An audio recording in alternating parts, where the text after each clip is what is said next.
Bonjour à tous et à toutes, j'espère que vous allez bien. Aujourd'hui, nous allons partir sur les traces du Kaiser, qui depuis la fin de la Première Guerre mondiale est désigné comme le seul et unique responsable du conflit. Mais la situation de l'Europe est complexe et chacun des pays engagés a sa part de responsabilité dans le déclenchement du conflit mondial.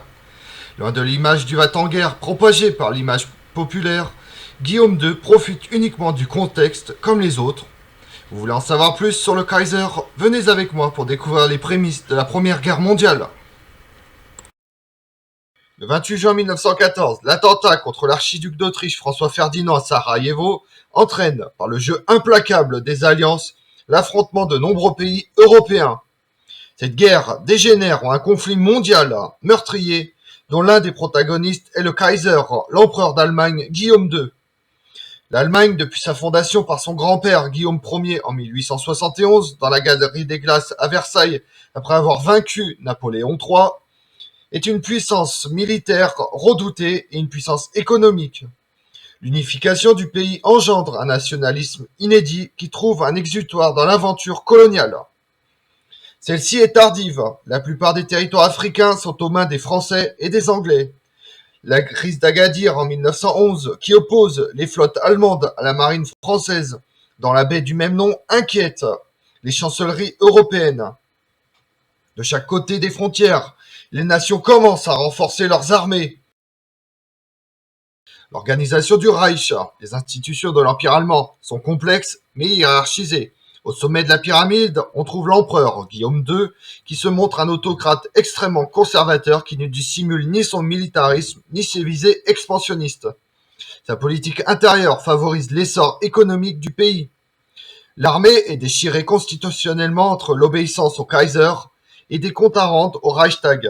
Ces cadres, abondamment issus de la noblesse et bellicistes, infléchissent la politique extérieure du Reich.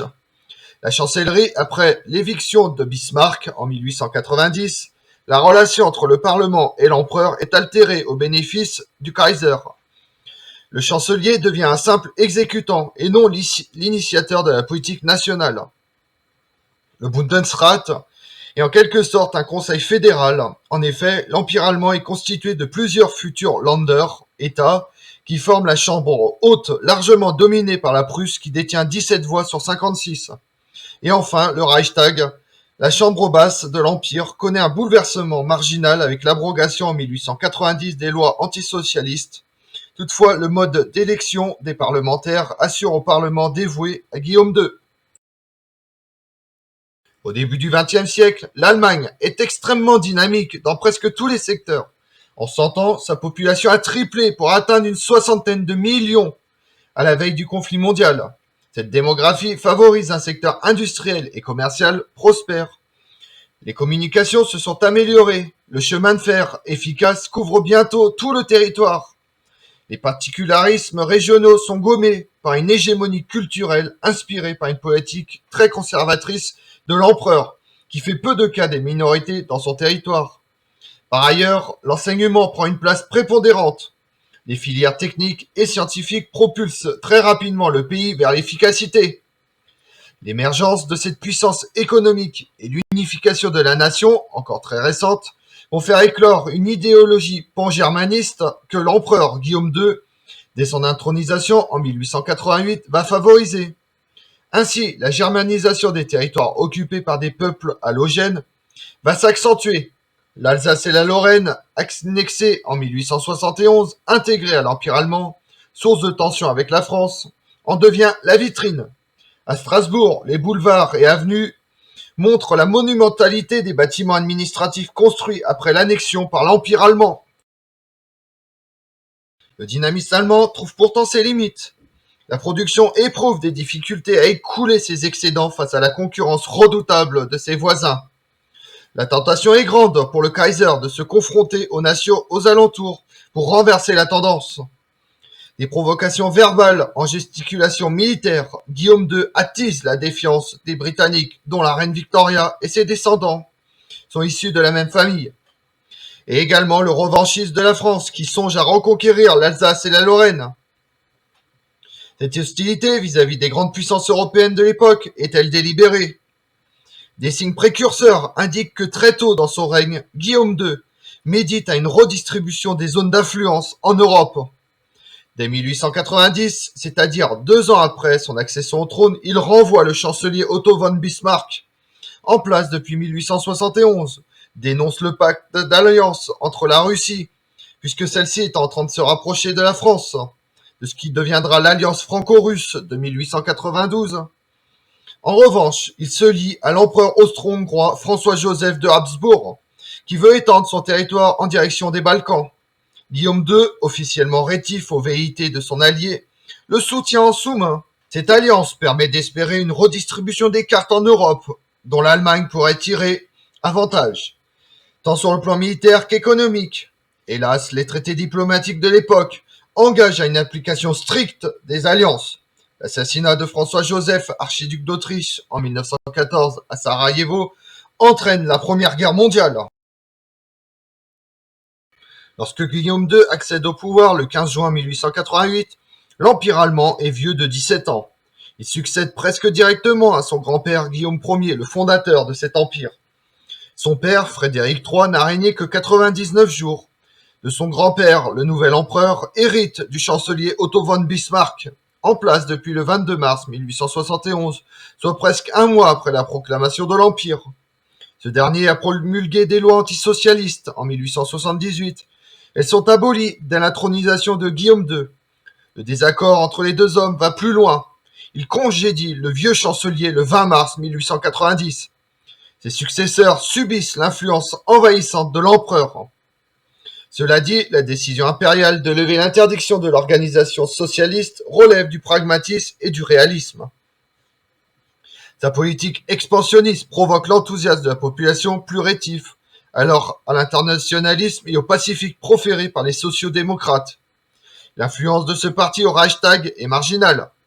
En effet, sous Guillaume II, le Parlement n'est plus qu'une chambre d'enregistrement, même si ses élus au suffrage universel sont censés représenter le peuple. La situation au Bundesrat est légèrement différente. Chaque État y possède des représentants. Seulement, la Prusse, fief des Hohenzollern, et donc de l'empereur, détient une minorité de blocage. Sur le plan de l'expression politique, l'Empire allemand est une société bloquée dans un conservatisme qui contraste avec l'extrême dynamisme de son économie. Mais paradoxalement, ce sont ces conditions exceptionnelles et ce progrès constant qui font taire les velléités revendicatrices qui règnent parfois dans d'autres pays. Lorsque cette même économie patine, la logique nationaliste prend le pas sur les revendications sociales. Le peuple ne réclame pas du pain, il en a en abondance, mais il beurrerait bien ses tartines.